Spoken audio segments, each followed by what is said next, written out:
Hey everyone, welcome to epic drama world. आज हम city of romance के 8वें episode को डिस्कस करेंगे। अ स्टोरी जो सीक्रेट्स, प्यार और रोमांस से भरी हुई है। बई शाओदुओ की रेपुटेशन की वजह से कि वो दो लोगों के साथ इन्वॉल्व थी, कैंपस में हर जगह ये बात फैल गई थी। तो अब वो काफी कॉशियस हो गई थी, हर कॉर्नर से बचने की कोशिश कर रही थी ताकि लोग उसे पहचाने नहीं। तभी यूशुबो उसके सामने आ गया। बई शाओदो को लगा कि वो ऑनलाइन फैल रही न्यूज़ की वजह से उसके सामने आया है और उसने अपने आप को एक्सप्लेन करने की कोशिश की। लेकिन यूशुबो कंफ्यूज था और समझ नहीं पाया कि बई शाओदो क्या कह रही थी।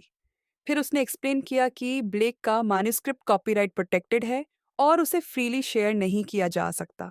बैशाउद वो जल्दी से चली गई और उसने यूशुबो को कहा कि अपना ध्यान रखे।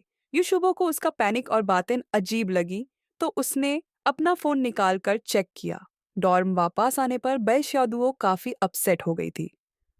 उससे लगा कि यूशुबो उसे मैन्युस्क्रिप्ट नहीं दे रहा क्योंकि उनका फोटो लिया गया था और कैंपस में सब जगह फैल गया था। मैन्युस्क्रिप्ट के बिना बई शाओदुओ को समझ नहीं आ रहा था कि वो मंगा क्लब को कैसे एक्सप्लेन करे।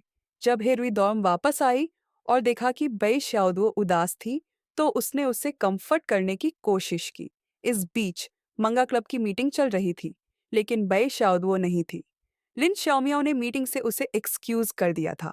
फिर सुयनचिंग, जो कि अपने प्रोजेक्ट पे काम कर रहा था, लिन शाओमियाओ से बई शाओदुओ के बारे में पूछा और जाना कि वो कैंपस पर हॉट टॉपिक बन गई थी। सुयनचेंग अपने प्रोजेक्ट पे काम कर रहा था जब यूशुफे का कॉल आया। उसने कहा कि सुयनचेंग को मंगा एक्सचेंज इवेंट में ब्लेक के रूप में जाना होगा। सुयनचेंग ने मना कर दिया क्योंकि उसका मानना था कि जब तक थर्ड सीजन रिलीज नहीं होता तब तक ये ज़्यादा प्रमोशनल वैल्यू नहीं रखता। वो चाहता था कि वो बे शाओदो की मदद करे और मैन्युस्क्रिप्ट को एक्सचेंज इवेंट पे उसके लिए ले जाए। लेकिन ये कमर्शियल एक्टिविटी थी और उससे अप्रूवल की ज़रूरत थी, और यू शुफेन ने उसकी रिक्वेस्ट को रिजेक्ट कर दिया। सुयनचिंग ने फिर पुराने डिस्कार्डेड मैन्युस्क्रिप्ट्स यूज़ करने का सजेशन दिया, लेकिन एडिटर इन चीफ ने बताया कि वो उन्हें शेयर करने का हक नहीं रखता। लिन शाओमियाओ और हेरुई, जो कि बै शाओदुओ के बारे में चिंतित थे, उसे मैसेजेस भेज रहे थे। बै शाओदुओ दौम वापस जाने ही वाली थी कि उसने देखा कि सुयनचिंग ने पुराने डिस्कार्डेड मैन्युस्क्रिप्ट्स को स्वैप किया है।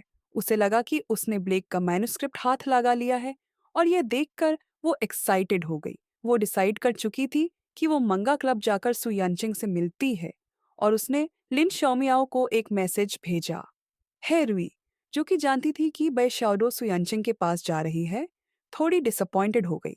जब बै शाओडो और सुयानचिंग मिले तो उनकी बातचीत काफी प्लेजेंट रही और वक्त कैसे गुजार गया पता ही नहीं चला। जब वो दम वापस जाने वाले थे, तभी उन्होंने देखा कि डोर लॉक हो गया था और उनके फोन्स की बैटरी खत्म हो गई थी। उनके पास कोई ऑप्शन नहीं था, तो वो मंगा क्लब वापस चले गए। बैशाओदुओ सोफा पर सो गई, जबकि सुयनचिंग एक्सचेंज इवेंट के लिए अपने कॉमिक पर काम कर रहा था। बैशाओदुओ को थोड़ा एम्बैरेस्ड फील हो रहा था कि वो सो रही थी जबकि सुयनचिंग काम कर रहा था, तो वो उसके पास बैठ गई और देखने लगी। और फिर बिना समझे दोनों सो गए और अगले दिन क्लीनिंग लेडी ने उन्हें उठा दिया। अगले दिन सु यानचिंग ने बै शाओदुओ को उसके क्लास छोड़ने तक ले गया। लेकिन किस्मत की बात यह थी कि किसी ने उन दोनों का फोटो खींच लिया और ऑनलाइन पोस्ट कर दिया। ये फोटो गलत समझा गया और लोगों को लगा कि वो दोनों रात भर साथ रहे थे और इंटरनेट पर क्रिटिसिज्म भर गया। हे रुई ने भी ये इन्फॉर्मेशन देखी और बेशाउदुओ से काफी अपसेट हो गई। उससे लगा कि बेशाउदुओ ने उससे धोखा दिया है और वो काफी उदास थी। पूरा स्कूल गॉसिप कर रहा था और जब बेशाउदुओ ने स्टूडेंट्स को अपने बारे में बात करते सुना, तो उससे फिजिकल डिस्कम्फर्ट महसूस हुआ।